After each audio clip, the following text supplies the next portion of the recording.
Malappuram വളാഞ്ചേരിയിൽ lorry ഇടിച്ച് പരിക്കേറ്റ് ചികിത്സയിലായിരുന്ന സ്ത്രീ മരിച്ചു. മരിച്ചത് നരിപ്പറ്റ സ്വദേശിനി സക്കീന. റോഡിലരികിലൂടെ നടന്നു പോവുകയായിരുന്ന സക്കീനയെ ലോറി ഇടിക്കുകയായിരുന്നു.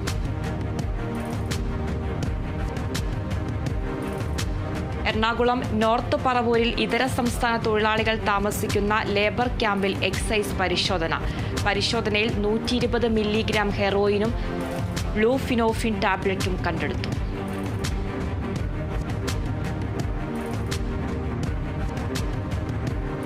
മലപ്പുറം വളാഞ്ചേരിയിൽ കെട്ടിടങ്ങളിലെ കൊതുകുകളുടെ ഉറവിട നശീകരണം നടത്തി. നശീകരണ പ്രവൃത്തിയുടെ ഉദ്ഘാടനം നഗരസഭ ആരോഗ്യ സ്റ്റാൻഡിംഗ് കമ്മിറ്റി ചെയർമാൻ മണി മാരാത്ത് നിർവഹിച്ചു.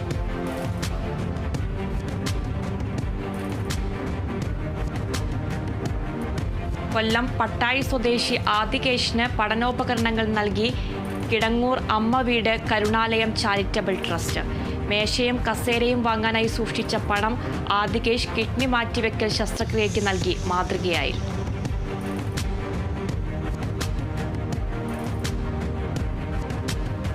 മലപ്പുറത്ത് Kerala state cooking workers union Valanchery area സമ്മേളനവും മെമ്പർഷിപ്പ് ക്യാമ്പയിനും സംഘടിപ്പിച്ചു.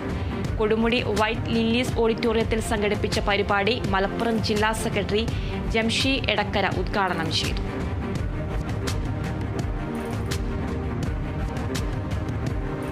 മലപ്പുറം വളാഞ്ചേരിയിൽ ഭിന്നശേഷി ദിനാചരണത്തിന്റെ ഭാഗമായി സൈക്കിൾ റാലി സംഘടിപ്പിച്ചു. വൈക്കത്തൂർ ALP സ്കൂളിൽ സംഘടിപ്പിച്ച ഭിന്നശേഷി ദിനാചരണവും സൈക്കിൾ റാലിയും വാർഡ് കൗൺസിലർ KV ശൈലജ ഉദ്ഘാടനം ചെയ്തു.